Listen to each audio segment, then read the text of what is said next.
Hi, I'm tuned in, I'm tuned up, and I'm glad you tuned in. There's a hashtag going around, and it's fairly new, and it's fairly important. Doug Walker of Channel Awesome, a lot of people know him as the Nostalgia Critic.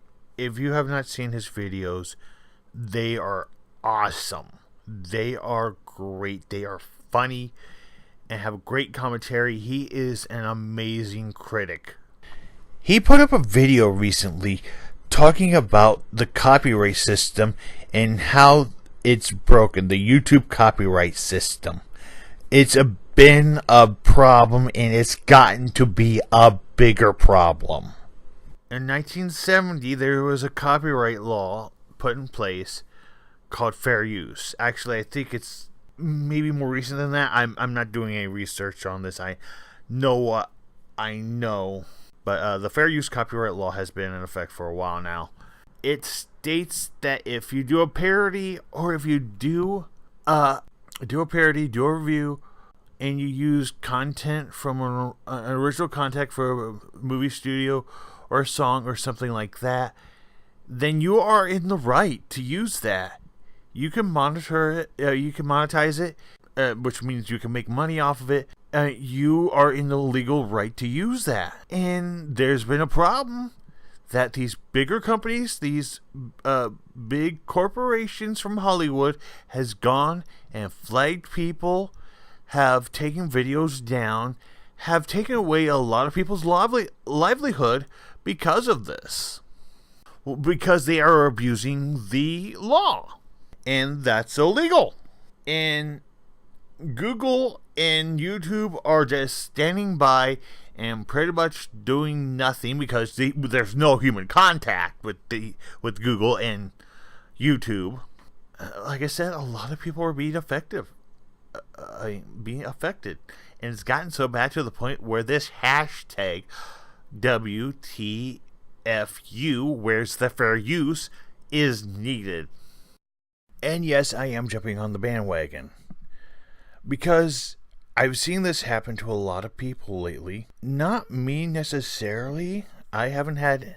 Well, actually, yes. It has happened to me. YouTube's setup is a mess. I'll go right out to it.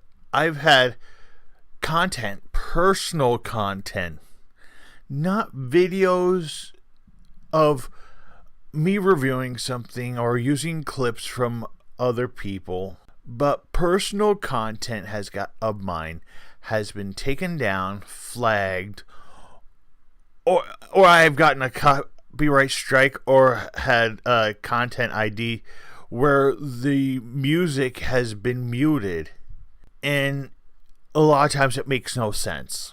It really doesn't.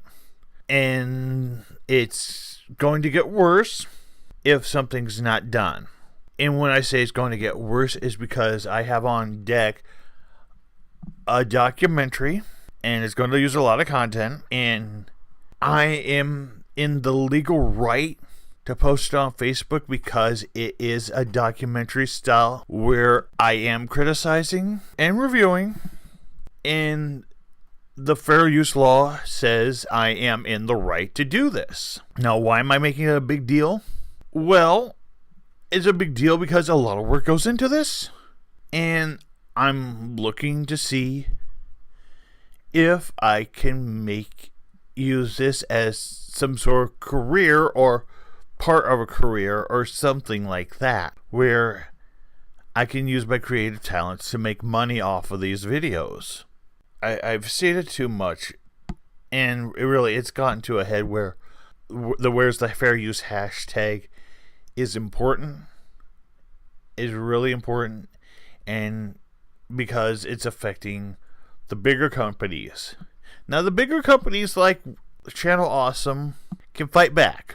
They have the money, they can fight back against these bigger companies. The problem here is what happens to the little guy. The little guy who can't fight back. The little guy like me who barely has enough money to get by, so they can't afford a lawyer to fight these bigger companies. These are the ones that are hurt by this copyright system. Something's got to change, And it's not just me, it's everybody who is on YouTube who's affected by this, with the exception of the bigger companies. It affects me, it affects you. And this is how it affects you. Say you have a family video that you want to share with friends. Oh, your little girl or little boy is singing this pop song and it's great. It gets contact ID and it gets taken down, even though the kid is singing the song and it's not the actual song itself. You just wanted to share it with your friends and family, but you can't now. This is how bad this is. I'll give you an example of some of the stuff that's been taken down or copyright claimed on me. In 2008, I took a trip to Las Vegas. I took a bunch of videos. One of the very first copyright strike, and I have to see if it was taken down. I'm not sure. I don't remember if it was. But I can't do anything about it, is when I went to the Bellagio and they had the fountains and they play a song of the fountains. I got a copyright strike from the owners of Elvis Presley's music because the song that was playing with the fountain was Viva Las Vegas in the background. I didn't put that on the video. It was the Bellagio that did that, but I got a copyright strike because of that. There is a number of videos from Las Vegas that I have to prove I own the content. Me looking at lions. At lions, for crying out loud. Have to prove that I own that. There's no music there. But because the video says Siegfried and Roy, I have to prove myself. The system is bad. And we all know it. The casual public doesn't know it because they're not involved. They just like to watch the videos. But those of us who are deep within the YouTube system knows what's going on. The bigger companies try to censor people. They try to make money off of your hard work. And unless you have a huge fan base, unless you have the money to counterclaim them or go to court against them, the little guy doesn't have a chance. And that's all there is to it. People make a living off of YouTube. For a lot of people, it's their livelihood. If they're being attacked, even though they are legally in the right, but the big companies illegally abusing the law, then there is a problem. I'm Tunam. I'm glad you tuned in. And it's time for me to tune out. And where's the fair use?